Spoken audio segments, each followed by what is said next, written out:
Good day to you all. This is Engineer Randy Osborne, LA County Fire retired. We're going to talk today about extinguishing agents and the science of fire extinguishment. We're going to go into greater detail about, we've been talking about in fire behavior and combustion, how fire occurs, the science behind it, and now we're going to move on to, well, what do we do about that? How do we put a fire out? So in the old days, we used to always say, put the wet stuff on the red stuff, and most of the time, that's still what we're going to do. But in this video and the one after it, where we're going to talk more about water, we're going to see that water isn't always the answer. There are some times where we want to attack the fire in a different method using different agents. So let's move forward. A little bit of review here. When we think about heat, we think in terms of objects and the environment as being hot or cold. But when elements or molecules are heated, they get agitated, and there's a lot of movement of the molecules, and we could also call this energy. So as that energy is produced or applied to an object, we start to get that object will get heated up, and when fire occurs is when it reaches its ignition temperature. It starts to vaporize, right?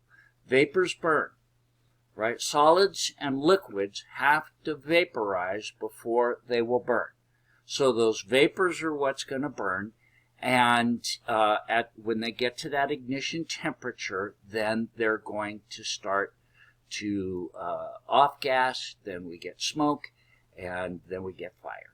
So when we talk about, just a little review here, the transfer of heat, we know that heat transfers from hot objects to cold objects, right? Heat temperature goes from hot to cold, and we call that conduction. Some objects are better conductors than others, like metal.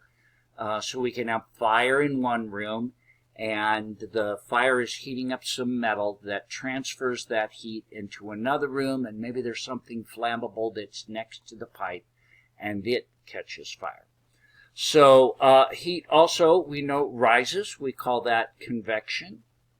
And heat also emanates in waves in all directions, and we call that radiation, like the sun radiates heat to us.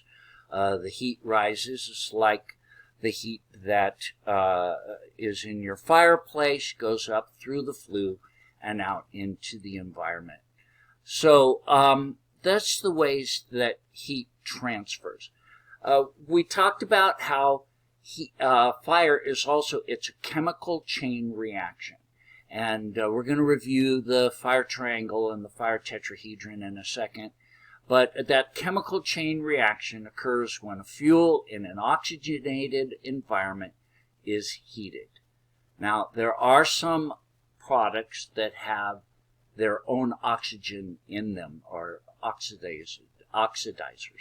So those are exceptions, and we kind of have to deal with those in a different way. But the chain reaction occurs when a fuel is heated enough to where it begins to vaporize in an oxygenated environment, and then it's we have fire. So fuel, heat, oxygen. Temperature. Well, here in America we go by Fahrenheit. In other countries they go by Celsius, but it's just a measurement of average molecular movement. And we, again, refer to the temperature as being hot or cold. And heat energy, when things are heating up or expending energy, we measure those in calories, or here in America, British thermal units. So we'll talk about BTUs in a little bit. Again, just some reminders. We have 3 states of matter: solids, liquids, and gases. Solids and liquids have to vaporize before they burn. Gases already are a vapor, so they are more ready and easily catch fire. So those that are flammable gases. So all carbon-based elements can burn. And hydrocarbons are, where we get a lot of our energy in the world through solids, liquids, or gas form. A solid coal, a liquid, gasoline is a mixture of different hydrocarbons, and we put it in our cars, makes our cars go, or diesel. Or the gas form is already in a vapor form. So all of those hydrocarbons can easily burn. The ignition temperature is another definition we need to remember, and the ignition temperature is that temperature where a substance will vaporize enough to catch fire. Not all elements can burn. In fact, some assist us in extinguishing fire, right? We use dirt, as long as it's not like duff that has a lot of decomposing products that are flammable in it, but dirt, just broken down rocks, whatever, sand, you could throw that on a fire and it puts it out because it doesn't burn. Liquids, of course, H2O, our water is our probably number one, is our number one tool in extinguishing fires. And then, of course, we can use some gases that are not flammable gases, like CO2. CO2 works by displacing the oxygen and thus putting out the fire. So, BTUs, I mentioned that before. Well, what is a BTU? Well, it's, we'll talk about it when we talk about water in a little bit more detail in a second, but a pound of wood puts off burning 8,000 BTUs. A pound of methane, when it's burning, puts off 16,000 BTUs. Okay? So, when we're talking about fire, again, we're just reviewing here before we move on to the extinguishment part of it. We have 5 classes of fire. So there's A, which is our ordinary combustibles, wood, paper, plastics, the stuff around your house and your garage, whatever. You have a lot of this kind of stuff. Ordinary combustibles, wood, paper, plastics, rubber, etc. Our B class of fires is flammable liquids. Okay, so your gasoline, your kerosene, and you have probably many flammable liquids in a shed or out in your garage. But more common, you're going to find those in the business place where they have lots of flammable liquids. C is energized, key word, energized electrical equipment. Now, when you're out there firefighting, you should always consider power lines or electrical equipment as energized until proven otherwise. When it is not energized, what do we have? Well, we have either an A, B, or D type of fire. So a lot of electrical equipment does have flammable liquids in it. It has wires that are made out of plastics or rubber, and that's a class A. And sometimes in our electrical equipment, we even have some flammable metals. But for the most part, C is referring to energized electrical equipment. And of course, that's one of the situations where we don't want to use water. If it is not energized, then we don't have to worry about it. We're going to attack it as an A, or like I said, maybe B or D. But most of the time, it's going to be just an A fire. Now, D is our flammable metals. And I always say, other than a couple exceptions, people say, well, what's a flammable metals? Give me some examples. And I always go, titanium, magnesium, aluminum, etc. So if it ends in an it's probably a flammable metal. There's a few out there that don't end in but for the most part, if it ends in an it's a flammable metal. Now, B, C, D, and K, they're the ones where we might not want to use water, and we'll talk about that later. K, well, what's K? Kitchen fires. So mostly this is, we're not talking about your little kitchen fire, which is, if you have a kitchen fire and it's the grease, or you're making some sausage and it just got too hot, you weren't paying attention, and all of a sudden you've got flames. Those are usually your basic greases of flammable liquids fire. But in commercial restaurants, they use a cooking media that's different than you're going to use in your house. They have very high temperature flash points. So when they catch fire, it's more difficult to put them out. About 20 plus years ago, UL 300 came out, and some research was done, and they realized that the traditional methods of putting out kitchen fires with the products they had for flammable liquids for Class B was no longer working. So they came up with a new class, Class K, and in Class K we now use wet chemical to put out kitchen fires, and they have fire protection systems that are just for those environments. Each of those has its own requirements for extinguishment, and as I said before, we're not going to use water in B, C, D, or K fires. We're going to use something else. Okay, so how are we going to put out fire? Well, we're going to interrupt the combustion process, and we use the fire triangle as the way to explain this. Now, there's going to be another video about the fire tetrahedron. It is very misunderstood amongst my students. So watch that other video for more detailed information on fire tetrahedron. But basically, there's 4 ways to put out a fire. Now, when we talk about the fire triangle, those 3 ways are reduce the temperature, remove the heat, remove the fuel, reduce the oxygen. Take away one of the legs of the fire, and fire doesn't occur anymore. Now, here's where the confusion comes with fire tetrahedron. A lot of students think it's just another way of saying take away one of the legs. Take away the fuel, take away the oxygen, take away the heat. You break the chemical chain reaction. Well, there's a certain truth to that. That is kind of true. But that's not what scientists are talking about when they say stop the chemical chain reaction.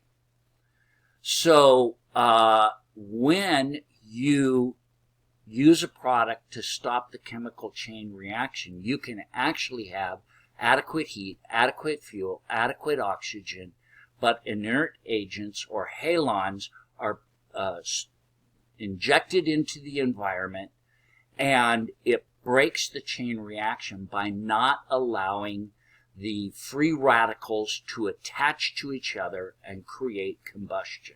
It interrupts the process. It's not removing one of the legs. It's not allowing the legs to attach to one another. So watch the other video. It'll make more sense. So let's just a little bit look at each one in detail. Reducing the temperature. We're going to talk more about water in greater detail in the next video.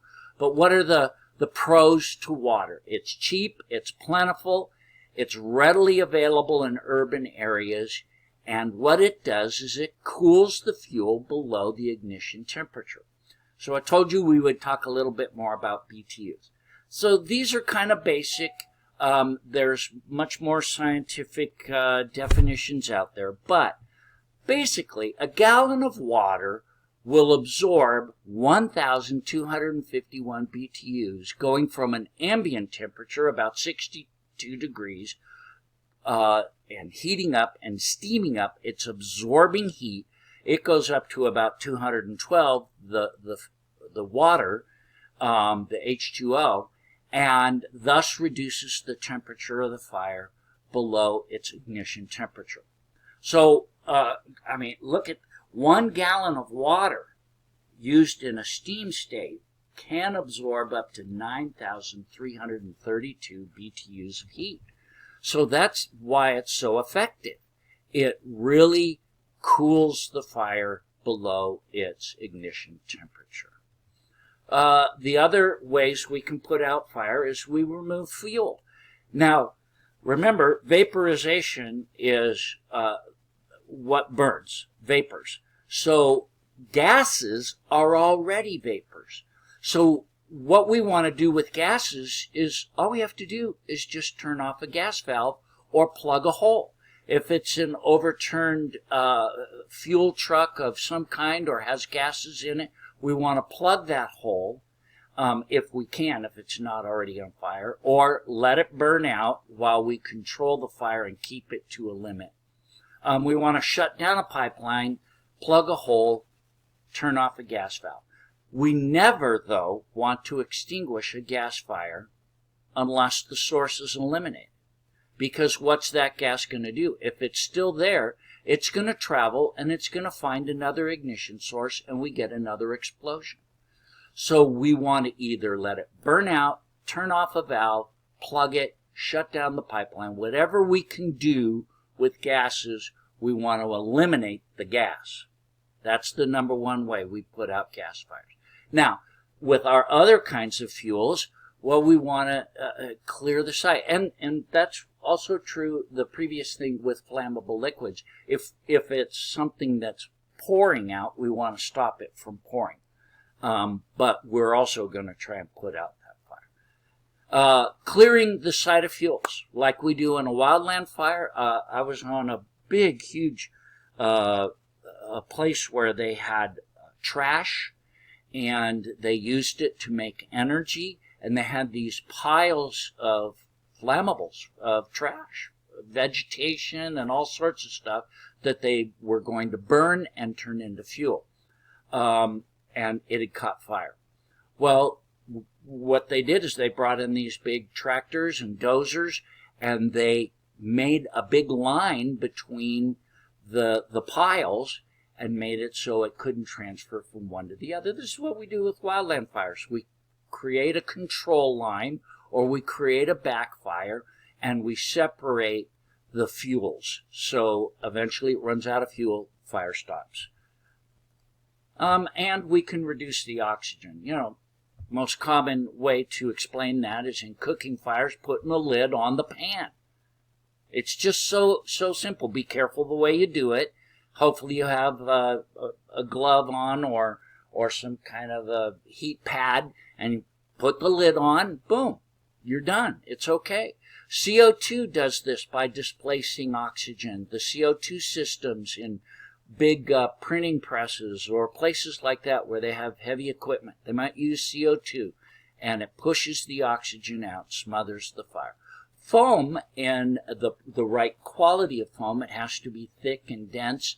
Blankets, the flammable liquid fires, and even Class A foam can be used on Class A, Class B on flammable liquids. Don't confuse them, don't cross them over.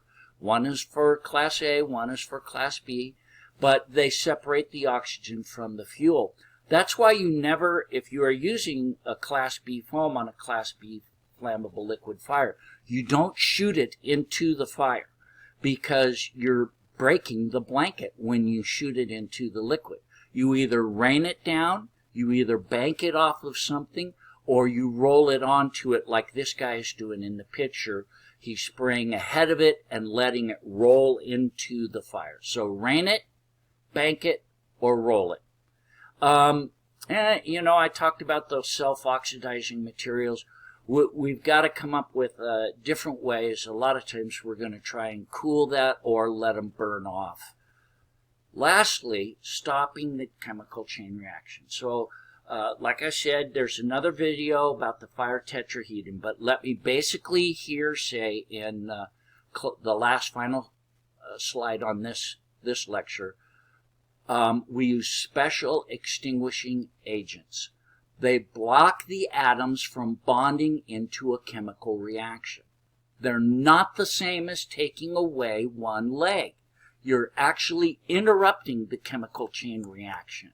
So they react with the hydrogen atoms, and now the powders also absorb heat, but basically when we're talking halon or inert agents, it's a gas that's sprayed into the room, and literally you can sit there and light matches and they'll immediately go out because the chain reaction can't continue. You've got the fuel, you've got the heat, you've got the oxygen, but this is blocking it. For those who are EMTs, I like to use the example. It's like when you get CO poisoning. The carbon monoxide bonds with your blood cells, with your red blood cells, and blocks oxygen cells or oxygen from bonding with your blood cells. So it's blocking it. That's the same thing as the products that break the chain reaction.